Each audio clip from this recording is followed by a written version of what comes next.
হায়াতে বুঝি ফুরাইল রে আমার সময় বুঝি হইল রে আজরাইল বসলো আমার মাতার উপরে আজরাইল বসলো আমার মাতার উপরে ও আজরাইল শোনো না মাতায় আমার ছাড়ো না ফজরের নামাজ আমার কাজা হইয়াছে ফজরের দরুদ আমার উপাসে গিয়াছে লা ইলাহা ইল্লাল্লাহ কালিমা লা ইলাহা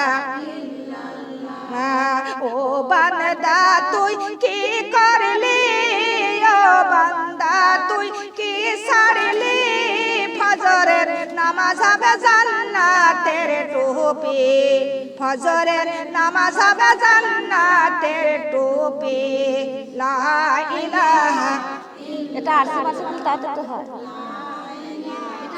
ইল্লাল্লাহ লা ইলাহা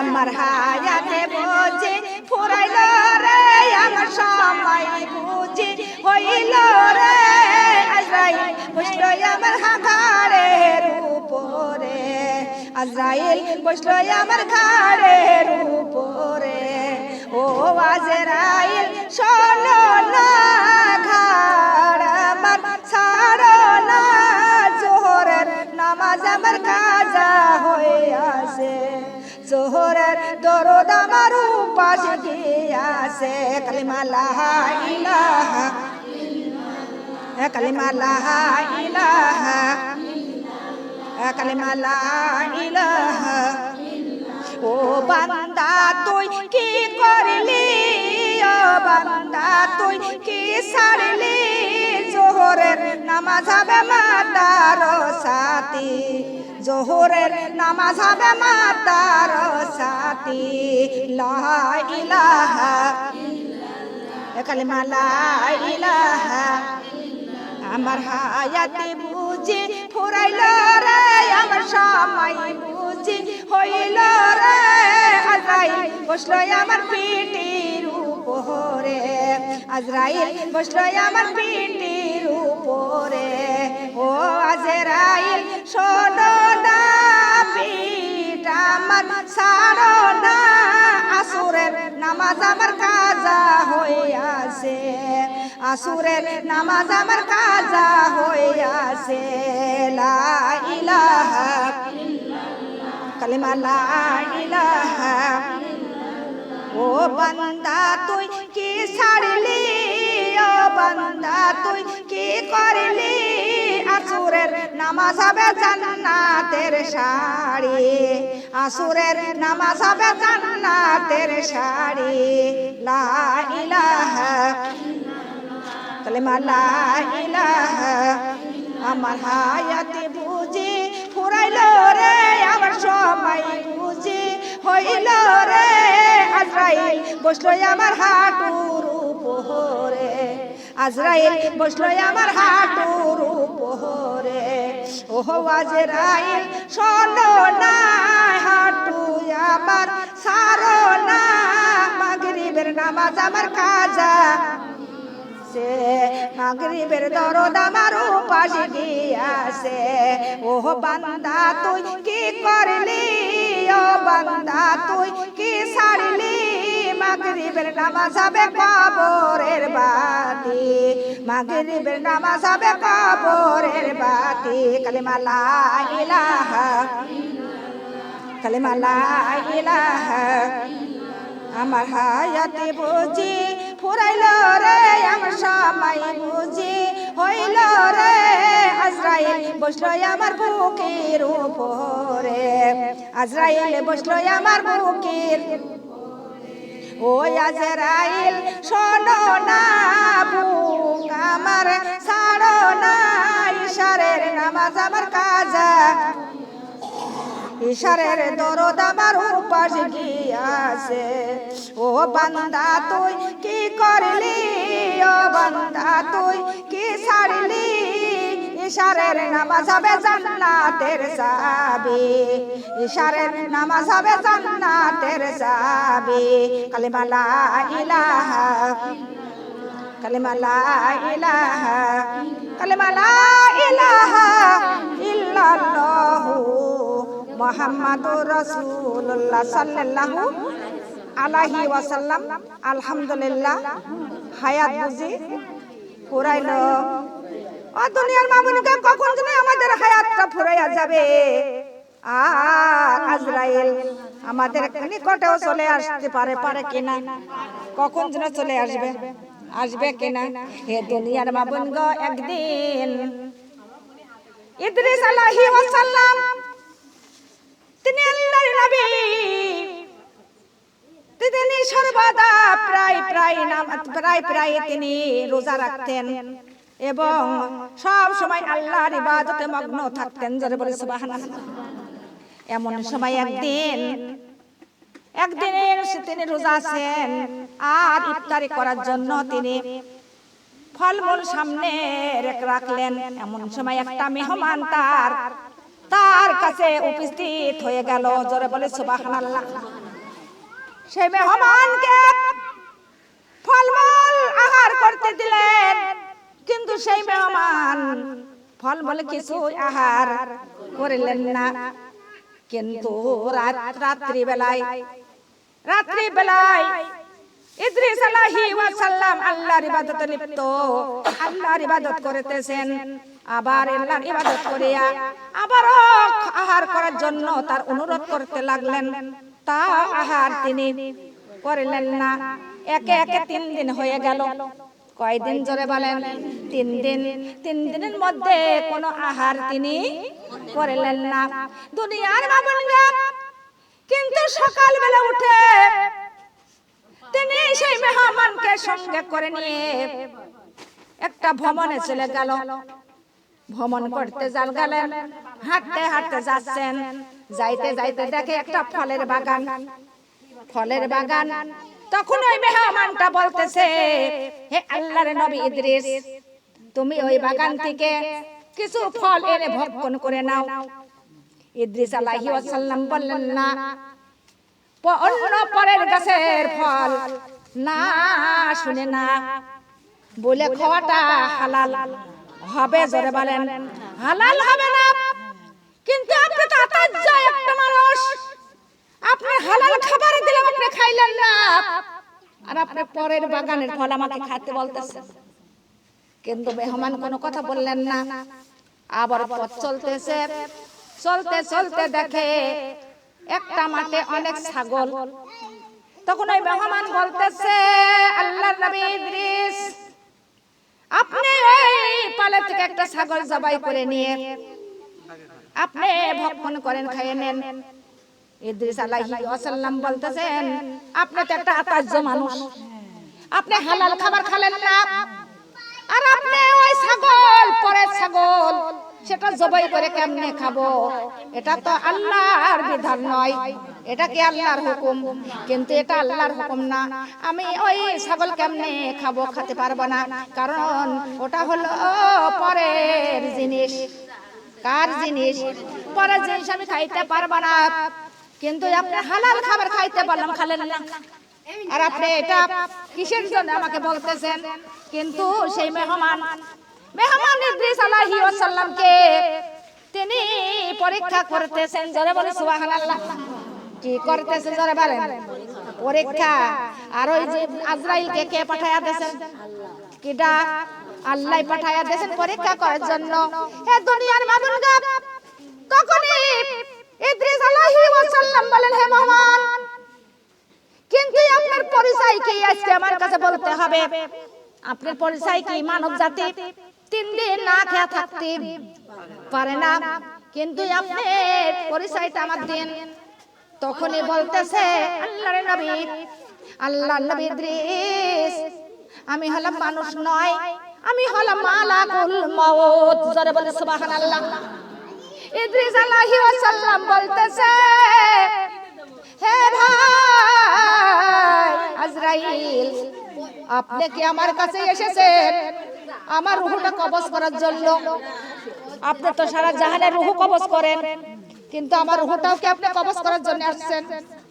তখন ওই মালাকুল মউত বলতেছে, হে আল্লাহর নবী ইদ্রিস, আপনার রূহ কবজ করার জন্য আসি নাই, আমি আপনার ভাই হিসাবে আপনার সঙ্গে কিছু ভ্রমণ করব এবং আপনার সঙ্গে একটু কিছুদিন বেড়াবো।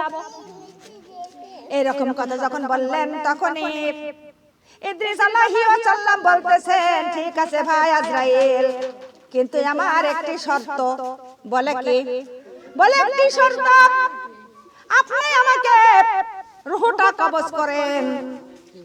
আপনি আমার রূহ কবজ করেন, আমি রূহ কবজ করার কতটুকু কষ্ট আমি একটু অনুভব করব, আর অনুভব করার পরে আমি আল্লাহর ইবাদত বেশি বেশি করতে পারবো, আর আমি আল্লাহর ইবাদতে মগ্ন হয়ে যাব।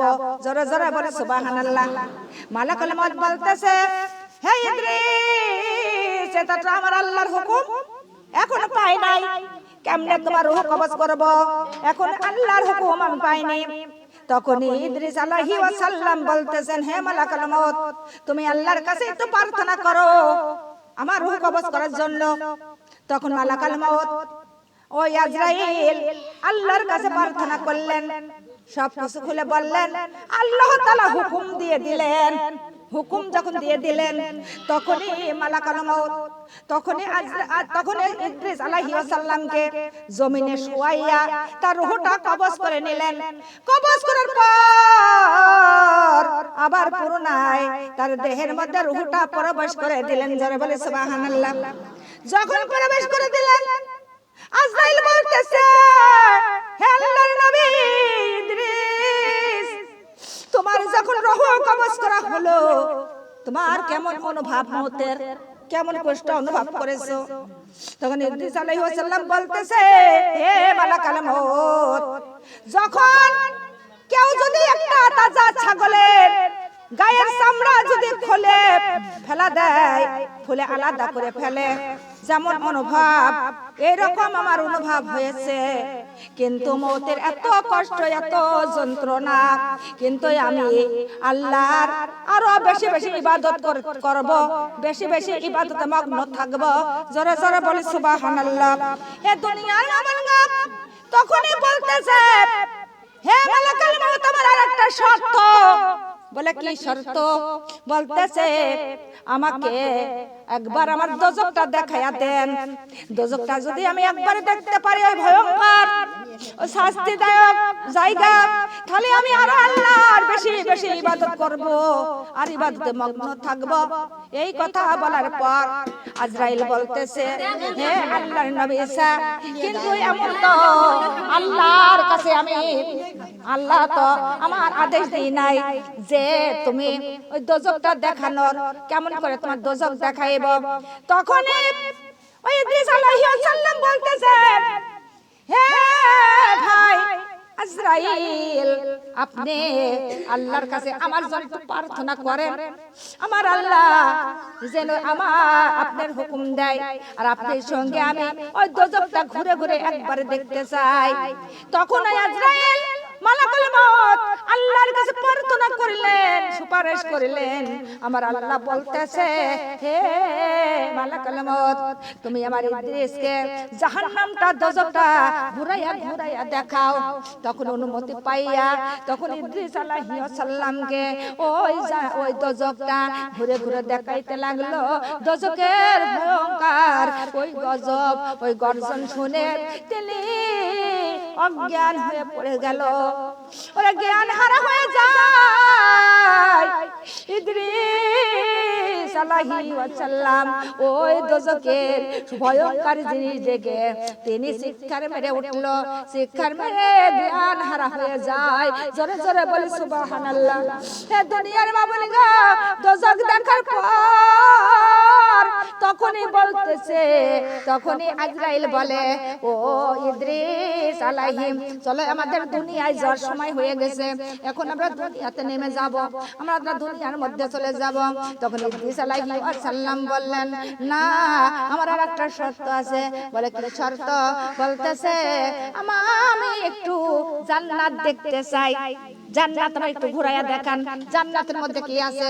কিন্তু পরিকল্পনা করেছে ইদ্রিস, এই পরিকল্পনা কিন্তু আজরাইল মালাকুল মউত জানে না, কিন্তু ওর মনে মনে এমন পরিকল্পনা যে জান্নাত থেকে আর আমি কোনোদিন পারে বেরোবো না। কিন্তু এমন পরিকল্পনা এটা তো আজরাইল জানে না। কিন্তু আজরাইল আলাইহিস সালাম তখন বলতেছে, রব্বুল আলামিন এটা তো আবার হুকুম দেই নাই, আমি কেমন করে তোমার জান্নাত দেখাবো, কিন্তু পারবো না। তখন ইদ্রিস আলাইহিস সালাম বলতেছে, ও ভাই আজরাইল মালাকুল মউত, তুমি আল্লাহর কাছে তো প্রার্থনা করো, আমার জন্য সুপারিশ করো। তখন আল্লাহর কাছে আবার প্রার্থনা করলেন। আল্লাহ তাআলা বলতেছে, হে মালাকুল মউত, তুমি ইদ্রিস আলাইহিকে যা দেখতে চাই জান্নাতটা তুমি ঘুরাইয়া দেখাও, তুমি জান্নাতটা তুমি ওকে দেখাইয়া দাও, জান্নাতের মধ্যে ঢুকতে দাও। জোরে বলে সুবহানাল্লাহ। অনুমতি পেয়ে গেল। অনুমতি পাওয়ার পর তখন ইদ্রিস আলাইহিস সালাম তখন জান্নাতের মধ্যে ঢুকবে।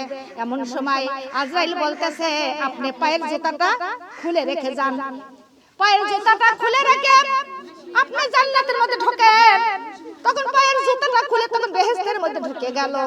ঢুকে যাইয়া আল্লাহর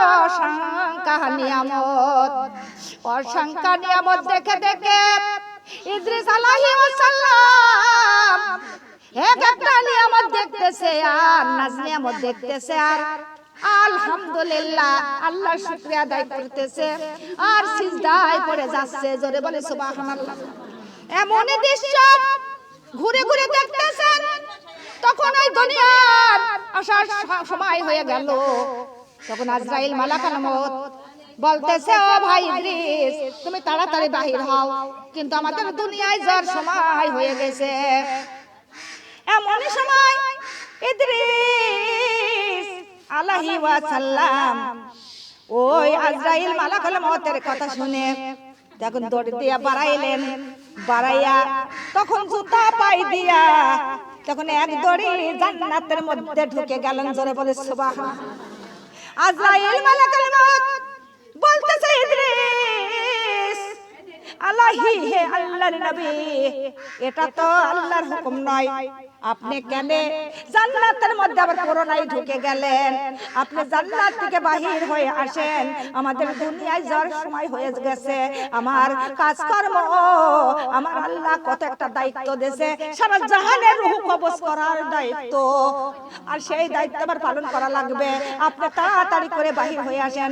জোরাজোরি করতেছে, কিন্তু ইদ্রিস আলাইহিস সালাম কোনো কথা শুনলেন না। তখনই আল্লাহর কাছে প্রার্থনা করলেন।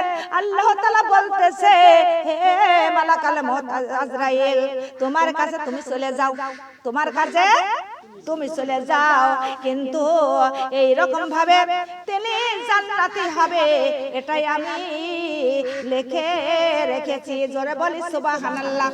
হে দুনিয়ার মামুনগণ, তখনই ওই ইদ্রিস বলতেছিলেন, হে মালাকুল মউত, আমি আল্লাহ ওয়াদা করেছেন যে মানুষ একবার মৃত্যুবরণ করবে, মৃত্যুর স্বাদ গ্রহণ করবে, করার পরে সে দোজখটা দেখবে, দোজখের পরে দোজখ দেখার পরে সে জান্নাতে ঢুকবে, আর জান্নাত থেকে কোনোদিন বাহির হবে না। হে মালাকুল মউত আজরাইল, আমি মওতের স্বাদ একবার গ্রহণ করেছি, মওতের কেমন কষ্ট অনুভব করেছি, কিন্তু আমি দোজখটাও দেখেছি, তাই আমি জান্নাতে এসেছি, আর এই জান্নাত থেকে আমি পুরোনাই আর বাহির হব না। কিন্তু দুনিয়ার মাবুনগণ, ওই জান্নাতে তিনি ওই জান্নাতের মধ্যেই রয়ে গেছে, ওই জান্নাতেই থাকবে। এটা হলো আল্লাহর হুকুম, আল্লাহর কুদরতি। জোরে জোরে বলি সুবহানাল্লাহ। লা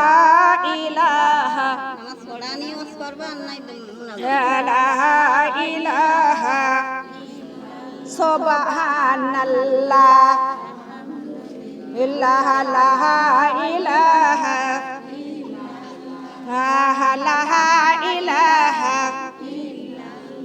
লা ইলাহা ইন্নী কুনতুম জালা ইন্নী কুনতুম জালা কোন হালেতে আছে রে দেহ দেখে আসো জয়া কোন হালেতে আছে রে দেহ দেখে আসো জয়া লা ইলাহা কালিমা লা ইলাহা লা ইলাহা কবরতে যাইয়ার রূহ কবরতে যাইয়ার রূহ ধিয়ান করে রয় আহারে সোনারি দেহ পোকে ঝোকে খায় আহারে সোনারি দেহ পোকে ঝোকে খায় লা ইলাহা কালিমা লা ইলাহা ইন্নী কুনতুম জালা ইন্নী কুনতুম জালা কোন হালেতে আছে রে দেহ দেখে আসো জয়া কোন হালেতে আছে রে দেহ দেখে আসো জয়া লা ইলাহা কালিমা লা ইলাহা কবরতে যাইয়ার রূহ কবরতে যাইয়ার রূহ ধ্যান করে রয় আহারে সোনারে দেহ তাই পিপিড়েতে খায় আহারে সোনারে দেহ তাই পিপিড়েতে খায় লা ইলাহা কালিমা লা ইলাহা ইন্নী কুনতুম জালা ইন্নী কুনতুম জালা কোন হালেতে আছে রে দেহ দেখে আসো জয়া কোন হালেতে আছে রে দেহ দেখে আসো জয়া লা ইলাহা কালিমা লা ইলাহা কবরতে যাইয়ার রূহ কবরতে যাইয়ার রূহ ধ্যান করে রয় আহারে সোনারে দেহ মাটিতে গলে যায় আহারে আরে সোনারে দেহ মাটিতে মিশে যায় লা ইলাহা কালিমা লা ইলাহা কালিমা লা ইলাহা সুবহানাল্লাহ লিল্লাহ লা ইলাহা